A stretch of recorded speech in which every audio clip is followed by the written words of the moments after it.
વિદ્યાર્થી મિત્રો જય સ્વામિનારાયણ.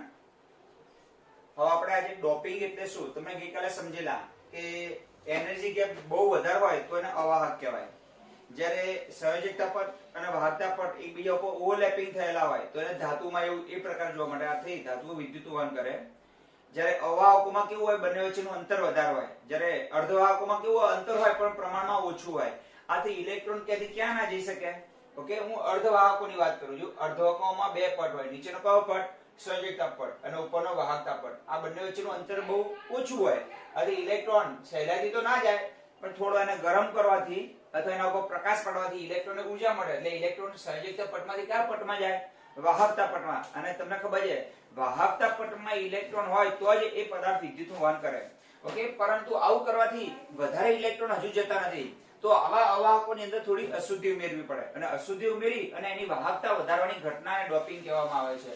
ઓકે, લખી જો આંતરિક અર્ધવાહકો એટલે કે સિલિકોન, જર્મેનિયમ કે જે સહેલાઈથી ઇલેક્ટ્રોન સંયોજકતા પટમાંથી વાહકતા પટમાં જતા નથી, પણ થોડી શું આપવામાં આવે? ગરમી આપો, ઊર્જા આપો તો જાય.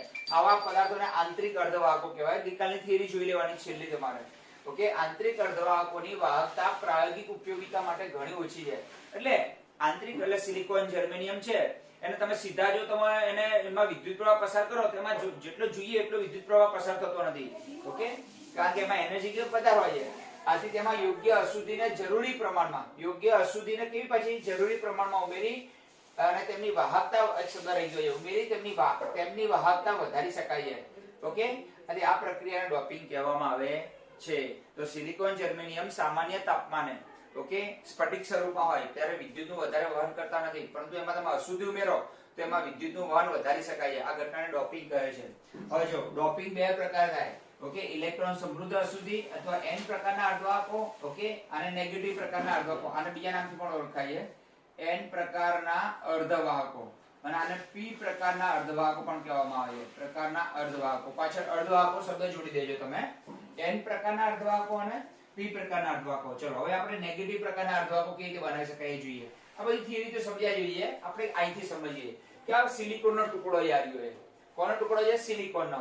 માનો કે બધા કોના પરમાણુ હશે? સિલિકોનના. જો મેં સરસ આકૃતિ દોરી છે. દરેક કલરમાં અલગ અલગ ઉપયોગ કર્યો છે કલરનો, એટલે તમને સારી ખબર પડે. થોડી મહેનત કરી છે તમારી માટે એટલે તમને ખબર પડે. ઓકે, આખો સિલિકોનનો ટુકડો છે. હવે તમને સિલિકોનની ઇલેક્ટ્રોન રચના ખબર છે? જો આપણે ત્યાં કોન્સેપ્ટ ક્લિયર કરો તો કઈ વાંચી નાખીએ તમને. હવે સિલિકોન છે એનો પરમાણુ ક્રમાંક કેટલો? સિલિકોનનો 14 છે. ચલો ખબર પડી ગઈ. ચલો એમાં 1s2 પછી 2s2 પછી 2p6 3s2 ઓકે અને 3p6 18 થઈ ગયા. આપણે કેટલા ભરવાના છે? 14. તો 2 ને 2 4, 4 ને 6 10, 10 ને 2 12. કેટલા બાકી રહ્યા? 4. ઓકે, ખબર પડી ગઈ. હા, હવે મને કહો એની બાહ્યતમ કક્ષામાં 4 ને 2 6 14 2 સોરી 2 આવશે અહીંયા.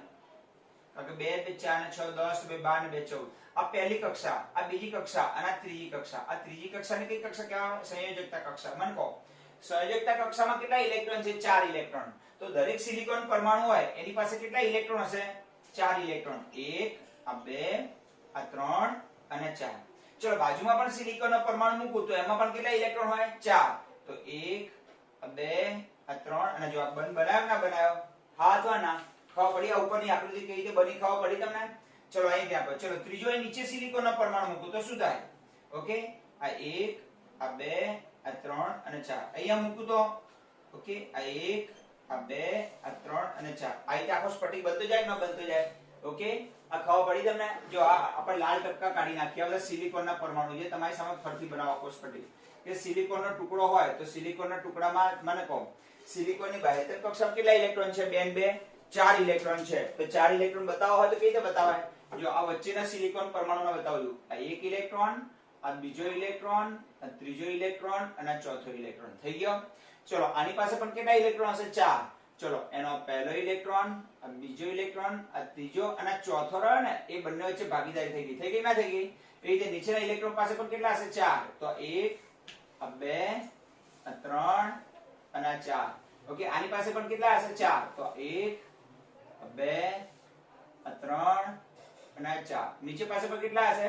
4. તો પછી 1 આ 2 આ બંને વચ્ચે બંધ બની ગયો, પછી અહીંયા આવશે 3 અને અહીંયા આવશે 4. ચલો ખબર પડી ગઈ.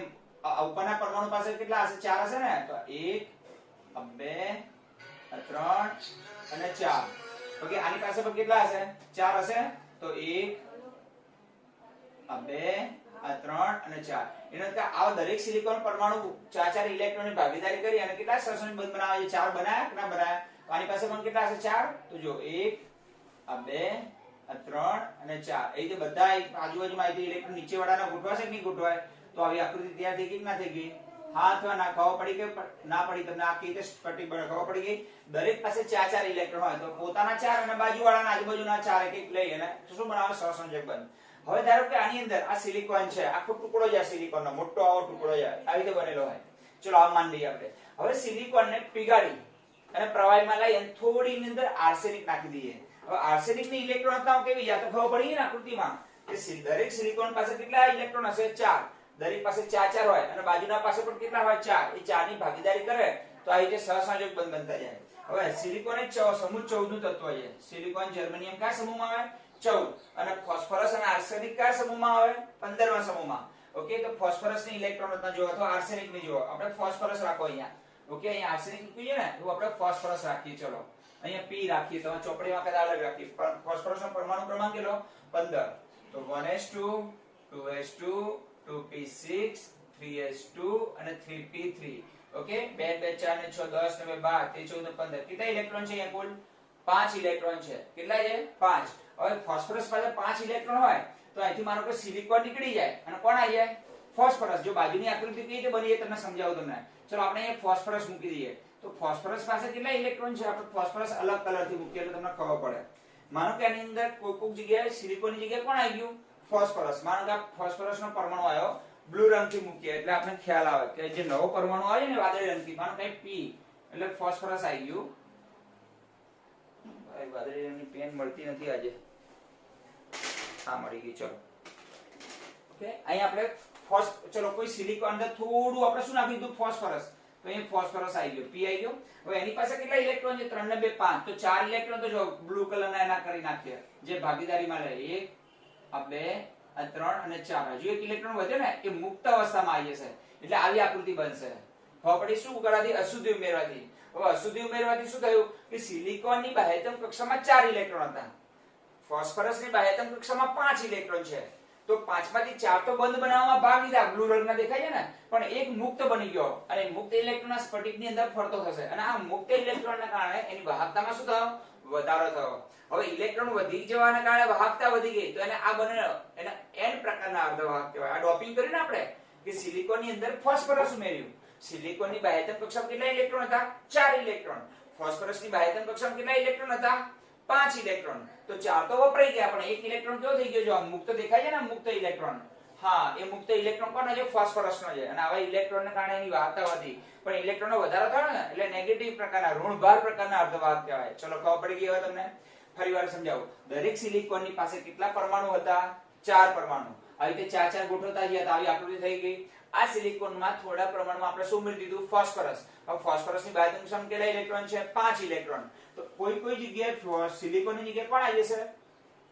ફોસ્ફરસ. અને ફોસ્ફરસ આવવાથી એક ઇલેક્ટ્રોન વધારો થશે કારણ કે જે મુક્ત અને મુક્ત બની જશે અને એ સિલિકોનના સ્ફટિકમાં ફરતો થઈ જશે અને એના કારણે એની વાહકતામાં શું થયો? વધારો. તો અશુદ્ધિ ઉમેરી ફોસ્ફરસની આપણે, પણ સિલિકોન કરતા કેવા તત્વો એના કરતા એક વધુ ઇલેક્ટ્રોન ધરાવતા સંયોજકતા કક્ષામાં એક ઇલેક્ટ્રોન વધુ હતો એવા જે તત્વોની અશુદ્ધિ ઉમેરો તો ઇલેક્ટ્રોનનો શું થવાનો? વધારો થવાનો. ચલો ખબર પડી ગઈ. હજુ તમને આ આકૃતિ ફરતી દોરી બતાવું કહેતા હોય તો, કારણ કે સમજવા જેવી આકૃતિ આ એક જ છે. જો સંપૂર્ણ સ્ફટિક લખાઈ છે અને આ શું બનાવ્યા? n પ્રકારના અર્ધવાહક બનાવ્યા. ઓકે, ચલો ખબર પડી. ચલો વાંચી નાખીએ. હવે તો ખ્યાલ આવી ગયો.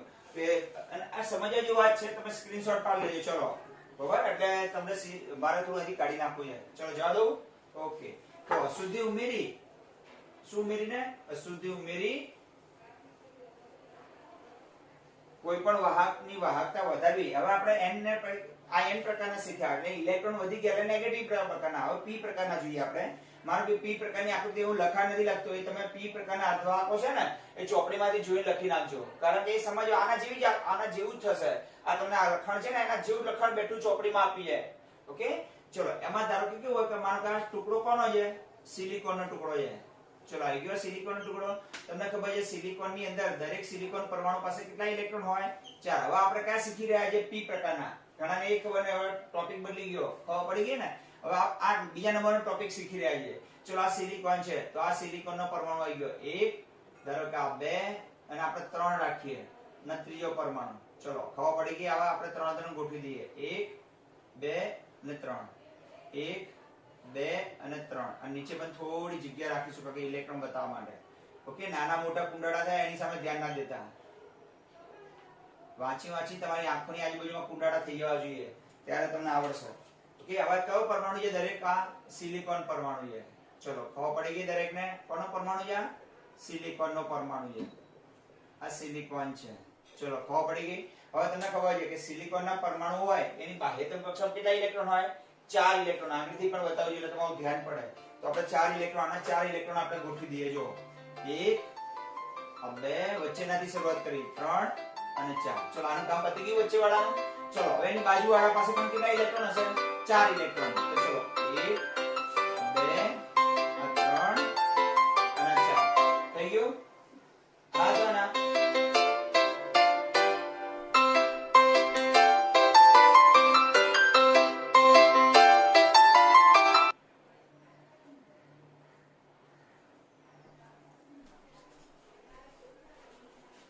આ 4 ની વાત પતી ગઈ. આની પાસે ઉપર આની વાત પતી ગઈ ને. હવે એની ઉપર વાળાની વાત કરીએ. જો આની પાસે પણ કેટલા હશે, 4. તો જો આ 1 આ 2 આ 3 અને 4 થઈ ગયા. ચલો આ બાજુ આને બાજુ પાસે કેટલા હશે, 4. તો 1 આ 2 આ 3 અને 4. ચલો ક્લિયર. નીચે વાળા પાસે કેટલા હશે, 4. તો 1 આ 2 આ 3 અને 4. આની પાસે પણ કેટલા હશે, 4. તો આ 1 આ 2 આ 3 અને 4. આની પાસે પણ 4. 1 આ 2 અહીંયા 3, અહીં બે ભેગા કરી દઈએ 3 અને 1 આ 4. ઓકે ખબર પડી ગઈ.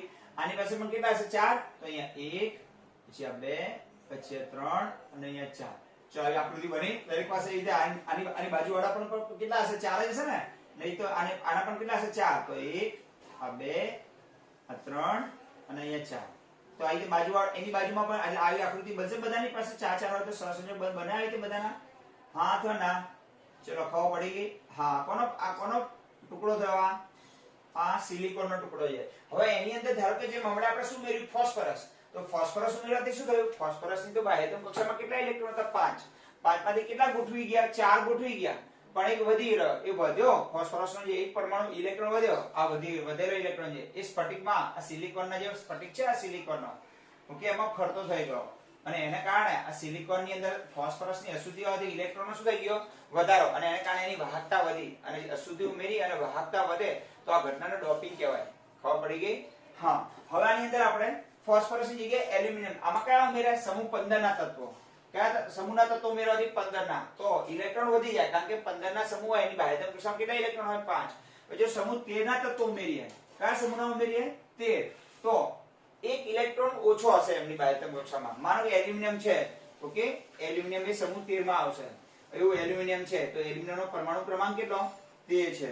ચલો 13 હોય તો ઇલેક્ટ્રોન ના લખીએ, 1s2 પછી 2s2 પછી 2p6 3s2 એટલે 2 2 4 ને 6 10 એટલે 12 અને 3p1. કેટલા ઇલેક્ટ્રોન છે બાહ્યતમ કક્ષામાં, 2 ને 3 ઇલેક્ટ્રોન છે. હવે માનો કે આની જગ્યાએ કોઈ એલ્યુમિનિયમ આવી ગયું. શું આવી ગયું, એલ્યુમિનિયમ. તો શું થશે, તો અહીં તમારે આવીને આવી આકૃતિ દોરી દેવાની અને એ જગ્યાએ ખાલી ચલો આપણે દોરી દઈએ, કારણ કે નહીં દોરીએ તો ઘણા ખબર નહીં પડે. આ આકૃતિ અહીં દોરી દઈએ. સાઈડમાં નાની મોટી દોરાશે એની સામે ધ્યાન ના આપતા, બરોબર. હા ચલો 1 આ 2 અને 3, 1 2 3, આ 6 પરમાણુ ગોઠવી દે બધા. અને વચ્ચે આ બધા કયાના પરમાણુ છે, સિલિકોન ના છે. કોના પરમાણુ છે, સિલિકોન ના. ચલો ક્લિયર થઈ ગયું. હવે દરેક સિલિકોન પાસે કેટલા ઇલેક્ટ્રોન હશે, 2 2 4 ઇલેક્ટ્રોન હશે. તો આવી આકૃતિ બનશે, બધા ભાગીદારી કરશે એક એક ની.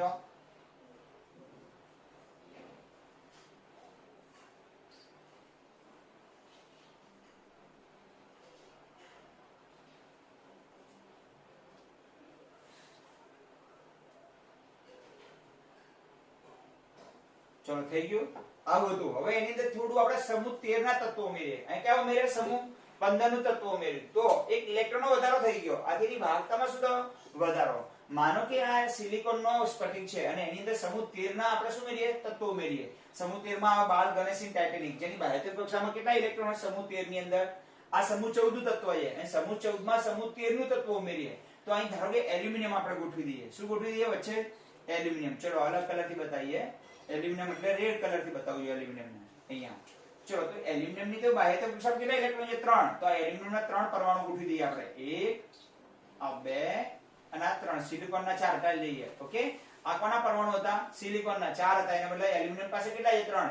તો અહીંયા શું થયું બોલો? અહીંયા એક છિદ્ર ઉત્પન્ન થશે. કેમ? કારણ કે દરેક સિલિકોન પાસે તો 4 ઇલેક્ટ્રોન હતા જ્યારે એલ્યુમિનિયમ પાસે કેટલા છે? ખાલી 3 જ ઇલેક્ટ્રોન છે. આ 3 ઇલેક્ટ્રોન આવવાને કારણે ઓકે એક ઇલેક્ટ્રોનની ઉણપ ઉત્પન્ન થઈ અને ઇલેક્ટ્રોનનો ઘટાડો થયો અને એક છિદ્ર ઉત્પન્ન થયું. હવે આ છિદ્ર ભરવા માટે બાજુના ઇલેક્ટ્રોન અહીંયા આવી જાય તો એની જગ્યાએ છિદ્ર ઉત્પન્ન થાય. તો ઇલેક્ટ્રોનનું જે વહન ધારો કે આ ઇલેક્ટ્રોન અહીંયા આવી ગયા તો અહીંયા છિદ્ર ઉત્પન્ન થશે. એના પછીના ઇલેક્ટ્રોન એની જગ્યાએ આવે તો ત્યાં છિદ્ર જશે. તો ઇલેક્ટ્રોનના અને છિદ્રના વહનની દિશા એકબીજાની વિરુદ્ધ હશે અને આવા છિદ્ર ઉત્પન્ન થવાના કારણે ઇલેક્ટ્રોનની વાહકતામાં જો વધારો થયો. અહીંથી અહીં ઇલેક્ટ્રોન આવશે, અહીંથી આગળ જશે અને આને કારણે પણ એની વાહકતા વધે. પણ અહીં ઇલેક્ટ્રોનની ઉણપ ઉત્પન્ન થઈ ને અહીં ઇલેક્ટ્રોનનો શું થયો? વધારો અને વાહકતામાં વધારો થયો. આ તેને નેગેટિવ પ્રકારના કહેવાય અર્ધવાહકો. ઓકે અને અહીંયા ઇલેક્ટ્રોનની ઉણપ ઉત્પન્ન થઈ માટે નામ શું પડી ગયું? ઇલેક્ટ્રોન ઉણપ અશુદ્ધિ. ઓલામાં ઇલેક્ટ્રોન સમૃદ્ધ અશુદ્ધિ. તો n પ્રકારના અર્ધવાહકો અને p પ્રકારના અર્ધવાહકો. આવું લખાણ બિલકુલ ચોપડીમાં આપી છે. ખાલી મેં એને પેરેગ્રાફ સ્વરૂપમાં લખી છે. તમે પણ ચોપડીમાંથી લખી નાખજો જાતે. ઓકે તો આવું તમને શાંતિથી સાંભળવું બોલવું હોય. જ્યારે સિલિકોનની બાહ્યતમ કક્ષામાં 4 ઇલેક્ટ્રોન છે જે સમૂહ 14 નું તત્વ છે અને એની અંદર સમૂહ 15 ના તત્વો જેમ કે કયા આવે? નાઇટ્રોજન નાના પાટેકરે ઐશ્વર્યને સબમરીનમાં બીવડાવી એ બધા જો અંદર ઉમેરવામાં આવે. ઓકે ફોસ્ફરસ આર્સેનિક ખાસ તો એક્ઝામ્પલમાં પૂછાય કે ફોસ્ફરસ ને આર્સેનિક ઉમેરવામાં આવે તો ફોસ્ફરસ ને આર્સેનિક ની બાહ્યતમ કક્ષામાં 5 ઇલેક્ટ્રોન હોય. સિલિકોનની બાહ્યતમ કક્ષામાં કેટલા હતા? 4. તો 4 તો આ સિલિકોનનો પરમાણુ વચ્ચેથી નીકળી જાય અને 4 ઇલેક્ટ્રોનની જગ્યાએ કોણ આવી જવાના? ફોસ્ફરસના ગોઠવાઈ જશે. પણ એક ઇલેક્ટ્રોન વધી જશે. આ વધેલા ઇલેક્ટ્રોનના કારણે એની વાહકતામાં શું થાય છે? વધારો થાય છે અને આ વાહકતા વધે છે અત્યારે નેગેટિવ પ્રકારના અર્ધવાહક કહેવાય. અહીંયા સિલિકોનની બાહ્યતમ કક્ષામાં 4 ઇલેક્ટ્રોન હોય અને એમાં સમૂહ 13 ઉમેરવામાં આવે કે જેની બાહ્યતમ કક્ષામાં કેટલા ઇલેક્ટ્રોન છે? ખાલી 3 ઇલેક્ટ્રોન છે. તો 3 તો ગોઠવાયા. સિલિકોનની જગ્યાએ કોણ આવી ગયું? એલ્યુમિનિયમ. તો એના 1 2 3 ને 4 ઇલેક્ટ્રોનની જગ્યાએ કોના ગોઠવાઈ જશે હવે? એલ્યુમિનિયમના. તો એક છિદ્ર ઉત્પન્ન થશે અને આ છિદ્ર ઉત્પન્ન થયું અને એના કારણે પણ વાહકતામાં શું થવાનો?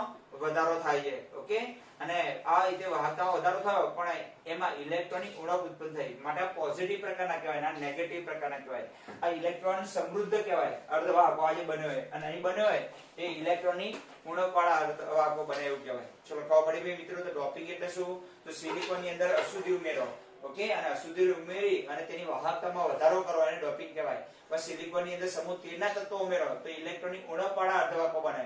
13 માં કોણ આવે? બાલ ગણેશીન ટાઇટેનિક. અને સિલિકોનની અંદર સમૂહ 15 ના તત્વો ઉમેરો તો એક ઇલેક્ટ્રોનનો વધારો થાય. ઓકે નાના પાટેકરે ઐશ્વર્યને સબમરીનમાં બીવડાવી એ બધા ઉમેરો તો કયા બને? નેગેટિવ પ્રકારના. અને બાલ ગણેશીન ટાઇટેનિક ઉમેરો તો પોઝિટિવ પ્રકારના બને. ચલો ખબર પડી ગઈ? તો પહેલા કે નંબર એટલે પોઝિટિવ 14 માં ઉમેરવાનું છે 15 પાછળ ગયા એટલે પાછા નેગેટિવ થઈ ગયા. ખબર પડી ગઈ દરેકને? હવે મને કહો આ બધું વાંચવાનું લખવાનું જવાબદારી કોની આવે? તો તમારે નેગેટિવ પ્રકારના અર્ધવાહકો ચોપડીમાં જોઈને લખી નાખવાના. આ બધી જવાબદારી કોની આવે? ડોપિંગ મોસ્ટ આઈએમપી ક્વેશ્ચન છે. આમાંથી એમસીક્યુ પૂછાય તો બધી જવાબદારી તમારી આવશે. બરાબર તમારા વાલીની વારંવાર ફરિયાદ આવી રહી છે કે સાહેબ મોબાઈલમાં કશું જોવે છે. ઘણા વિદ્યાર્થીઓ બધાની વાત નથી કરતો. બધાએ પોતાના માથે લેવાની કઈ જરૂર નથી. ઓકે કાલ 1 મહિના પછી તો વેક્સિન પણ બિલકુલ શોધવાની તૈયારીમાં છે અને સરકાર પણ આ ઓગસ્ટ પછી તરત 1 મહિના પછી ચાલુ કરવાનું વિચારે છે ધોરણ 12 અને ત્યારે બહુ મોડું થઈ ગયું હશે. બરાબર ત્યારે તમારી પાસે બિલકુલ સમય નહીં હોય. ખ્યાલ આવી ગયો હશે? તો અત્યારે સમય છે તેનો સદુપયોગ કરો મહેરબાની કરીને અને વાંચવાનું કરો. દરેક વાલીની ફરિયાદ આવે છે કે સાહેબ મોબાઈલ જોવે છે પણ વાંચતા નથી. તો એમાં હું શું કરું? ચલો અમે તો દર રવિવારે તમને બોલાવીએ છીએ. બરાબર પણ જે વિદ્યાર્થીઓ ગામડામાંથી આવે છે એ રવિવારે આવી શકતા નથી. તો કોઈ વિદ્યાર્થીના વાલી કોરોનાના કારણે મૂકતા નથી અમારે ત્યાં રવિવારે આવતા નથી. બરાબર એટલા માટે પછી તમારા ઘરે તમારી જવાબદારી વધી જાય છે. આમ તો તમે રજાઓ પાડતા હોય તો અત્યારે રજાઓ મળી જાય તમને બરાબર, તો પછી આનો સદુપયોગ કરો. વાંચવાની જવાબદારી ટોટલી તમારી રહેશે, અમારી નહીં. આ પહેલા કહી દઉં, હું તમને સાહિત્ય ભણાઈ દઉં, લખાઈ દઉં, પછી છેલ્લે લખવાનું તૈયારી કરવાની જવાબદારી તમારી પોતાની રહેશે. જેવું મેં અહીંયા ઇલેક્ટ્રોન સમૃદ્ધ બનાવ્યું ને, એવું તમારી ઇલેક્ટ્રોન ઉણપ.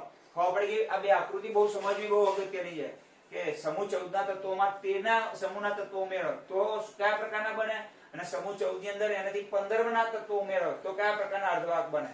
ઇલેક્ટ્રોન વધુ થાય અને અહીંયા ઇલેક્ટ્રોનની ઉણપ ઉત્પન્ન થાય. તો આ બંને, અને આના MCQ 100% આના પ્રશ્ન ડોપિંગ એટલે શું, બરાબર. અને ક્યારેક જો ધાતુમાં પટ સિદ્ધાંત એકદમ સહેલું છે, બે પટ હોય, સંયોજકતા પટ, વાહકતા પટ, આ બધું એક વાર તમે જોઈ લો અને લખી નાખો ને.